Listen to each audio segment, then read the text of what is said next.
नमस्कार दोस्तों, I hope आप लोग बहुत अच्छे होंगे। आज मैं बहुत ही खास वीडियो लेकर के आई हूँ। बहुत सारे लोग जो हैं डिप्रेशन से परेशान हैं।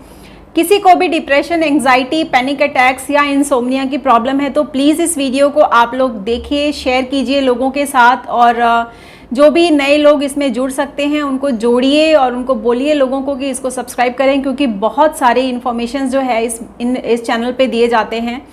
दोस्तों, डिप्रेशन जो है ये कोई बीमारी नहीं है। बहुत सारे लोगों का मिसकॉन्सेप्शन है कि ये एक बीमारी है। ये बीमारी नहीं है, ये सिचुएशंस की वजह से पैदा होता है। हमारी ज़िंदगी में कुछ ऐसी सिचुएशंस आती हैं जिसकी वजह से हमारे इमोशंस पे इम्पैक्ट पड़ता है और इसकी वजह से हम डिप्रेस हो जाते हैं, और बहुत सारी उससे रिलेटेड हमें प्रॉब्लम हो जाती हैं, नींद ना आना और ये सब बहुत सारी चीज़ें होती हैं। तो आज मैं आपके लिए एक रेमेडी लेकर के आई हूँ जिसमें मैं आपको बताऊंगी कि किस तरह से आप उसको फॉलो करके अपने डिप्रेशन से, अपनी एंग्जाइटी से, अपने पैनिक अटैक से, अपने इंसोम्निया से आप छुटकारा पा सकते हैं। लेकिन इससे पहले कि मैं रेमेडी को शेयर करूं आपके साथ, मैं वात पित्त कफ पे थोड़ा सा बात करना चाहूँगी। आप सब लोगों को पता होगा कि हमारा शरीर में जो है वात पित्त कफ जो है वो बढ़ता है 3 टाइम। सवेरे के टाइम हमारे शरीर में वात बढ़ता है। वात बढ़ने का कारण क्या है वो पता नहीं आप लोगों को पता है कि नहीं, लेकिन मैं डॉक्टर पंकज जी से पूछने के बाद मुझे ये पता चला, उसका जो साइंस है पीछे का वो मैं थोड़ा सा आप लोगों के साथ शेयर करती हूँ। जैसे आपने सुना होगा नेचुरोपैथ्स होते हैं या एलोपैथ के डॉक्टर्स होते हैं, वो ये बोलते हैं डिटॉक्सीफाई वर्ड आपने सुना होगा। बहुत ही कॉमन वर्ड है, बहुत हैविली यूज़ किया जाता है ये। तो ये मॉर्निंग का जो टाइम होता है, डिटॉक्सिफिकेशन का जो वक्त होता है, उस वक्त हमारे शरीर का वात जो है वो बढ़ जाता है। वात मतलब हवा, हवा मतलब प्रेशर, राइट। तो वात बढ़ता है इसलिए क्योंकि रात भर का खाना जो आपने खाया, पचाया, उसको आपने डाइजेस्ट किया, उसके जो भी न्यूट्रिशंस थे आपकी बॉडी ने एब्जॉर्ब किए, और उसके अंदर से जो टॉक्सिन्स निकले, जो कचरा निकाला, वो आपकी आंत तक उसने पहुंचा दिया है। अब वहां से उसको आपके शरीर से बाहर धकेलने का काम आपकी जो है वो वात करेगी, वायु करेगी। तो इसीलिए कहते हैं कि मॉर्निंग का वक्त जो होता है वो होता है डिटॉक्सिफिकेशन का, और इसलिए कहते हैं कि हमें जो भी चीज़ें मॉर्निंग में लेनी हैं वो या तो लिक्विड फॉर्म में लेनी है, ताकि हमारा बॉडी जो है वो आसानी से हमारे बॉडी के टॉक्सिन्स को बाहर फेंक सके। तो ये हो गया वात का, ओके। उसके बाद हमारा दोपहर में पित्त बढ़ता है। पित्त बढ़ता है हमारे खाने को डाइजेस्ट करने के लिए, क्योंकि हम खाना खाते हैं और खाना खाने के बाद उसको डाइजेस्ट भी करना होता है, इसलिए हमारा पित्त बढ़ जाता है।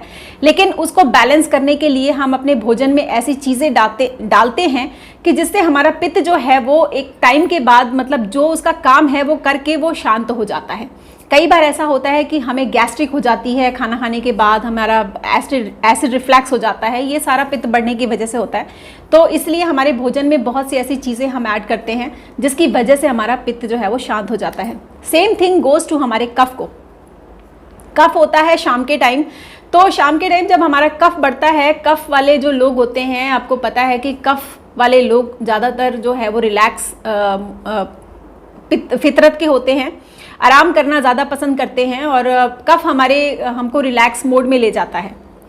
तो जिस किसी के भी शरीर में कफ अगर आपका डिसबैलेंस है तो आपको बहुत सारी प्रॉब्लम्स हो सकती हैं। उनमें से एक प्रॉब्लम डिप्रेशन की है, जो कि आजकल बहुत कॉमन है। बहुत सारे लोगों को ये प्रॉब्लम है, और ऐसा नहीं है कि कोई बीमारी है, लेकिन आपका जो वर्किंग शेड्यूल है, या आपकी जो सोसाइटी है, या आपका जो बिहेवियर है आपके फैमिली वालों का आपकी तरफ, या आपकी फैमिली की तरफ, उन सब की वजह से होता है। या आपका जो रिलेशन है, मतलब एक बहुत स्ट्रेसफुल लाइफ हम लोग जी रहे हैं आजकल के ज़माने में, ये कह सकती हूँ, क्योंकि टेक्नोलॉजी जो है वो बहुत ज़्यादा एडवांस हो रही है और हम इंसानियत जो है वो बहुत छोटी होती चली जा रही है। इस वजह से ज़्यादा लोग डिप्रेस होते चले जा रहे हैं। तो डिप्रेशन को कैसे कम किया जाए, क्योंकि अब डिप्रेशन तो होता है, तो इसको कम कैसे करें। डॉक्टर के पास तो बिल्कुल नहीं जाना, क्योंकि डॉक्टर के पास अगर आप जाते हो तो वो एंटी डिप्रेशन देगा। एंटी डिप्रेशन देने के बाद आपकी तबीयत, ट्रस्ट कीजिए मुझसे, वो ठीक नहीं होगी, बिल्कुल भी ठीक नहीं होगी। जब तक आप दवाई खाएंगे तब तक वो आपकी प्रॉब्लम को सप्रेस करके रखेगा, ठीक नहीं करेगा, सप्रेस करके रखेगा। और जब आप दवाई छोड़ देंगे तो वो साइड इफ़ेक्ट के साथ आएगा और बीमारी को और ज़्यादा बढ़ा देगा। तो ये तो नुकसान वाली बात होगी ना, हम तो पैसे दे करके मौत खरीद रहे हैं, ये तो बहुत गलत बात है। तो कैसे हम छुटकारा पाएँ? अब टाइम आता है आप लोगों का पेंसिल और पेपर उठाने का। तो सभी लोग पेंसिल और पेपर अपने हाथ में ले लीजिए और रेमेडी को धड़ाधड़ लिख लीजिए। तो चलिए मैं करती हूँ रेमेडी स्टार्ट बताना। अब आपको क्या क्या इंग्रेडिएंट्स चाहिए वो लिख लीजिए। आपको चाहिए खसखस। सबसे पहला इंग्रेडिएंट है खसखस। खसखस की तासीर ठंडी होती है, ब्रेन को शांत करने के लिए हेल्प करता है। तो खसखस आपको लेना है 50 ग्राम। उसके बाद आपको लेना है बादाम। बादाम भी हमारे ब्रेन को अच्छा रखने में हेल्प करता है। कहते हैं, आपने सुना भी होगा, बादाम खाने से दिमाग तेज होता है। तो बादाम हमारे लिए बहुत बढ़िया है। बादाम आपको लेना है 50 ग्राम। इसकी तासीर होती है गरम और खुश्क। उसके बाद आपको लेना है मिश्री। मिश्री आपको लेना है सेम अमाउंट में 50 ग्राम, ठीक है। और उसके बाद आपको लेना है केसर। केसर आपको लेना है 1 ग्राम। और इन सब को आपको मिक्स करके पाउडर बनाना है। अगर आप ज़्यादा पाउडर बना के रखना चाहते हैं तो आप मान लीजिए 150 ग्राम अगर आप बना रहे हैं, 50 ग्राम की जगह 150 ग्राम बना रहे हैं, तो उसी हिसाब से आपको हर चीज़ की क्वांटिटी आपको बढ़ानी होगी। आपका केसर भी 1 से 3 ग्राम हो जाएगा वो तब। तो उसका पाउडर बना के रख लीजिए। और आपको खाना कैसे है मैं ये बता देती हूँ। आपको सवेरे खाली पेट 2 चम्मच ये मिश्रण जो बनाया आपने, पाउडर बनाया, उसको दूध के साथ लेना है। दूध के साथ लेना है, ठीक है। और रात को सोने से पहले 1 चम्मच दूध के साथ खाना है।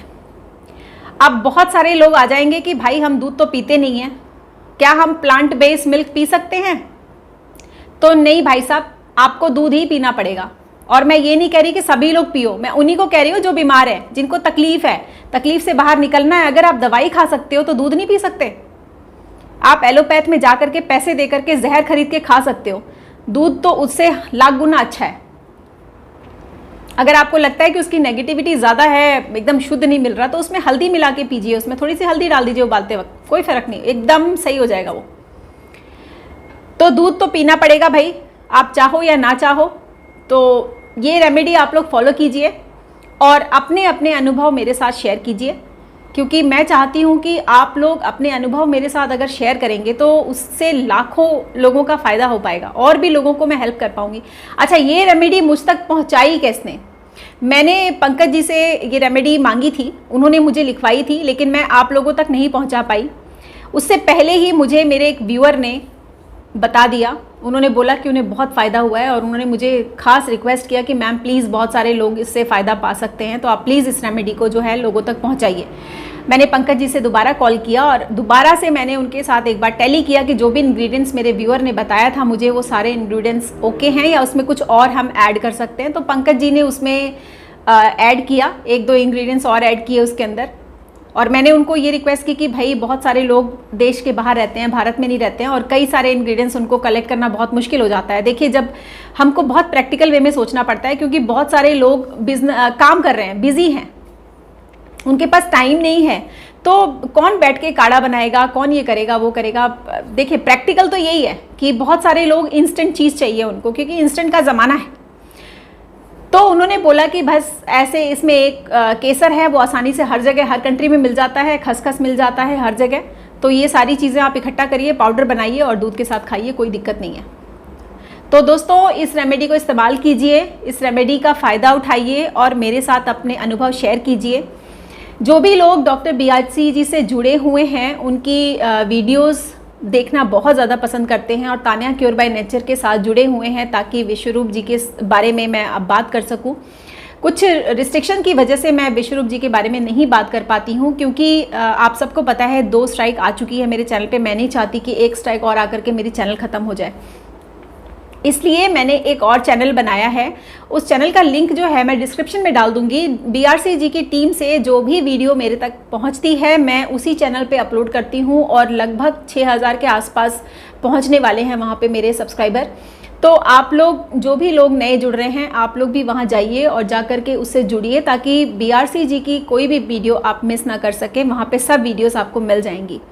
मैं उनके साथ हूँ, उनकी बातें नहीं करती, इसका मतलब ये नहीं कि मैं उनके साथ नहीं हूँ। मैं उन सब के साथ हूँ जो देश के साथ हैं, ये बहुत ऑब्वियस सी बात है।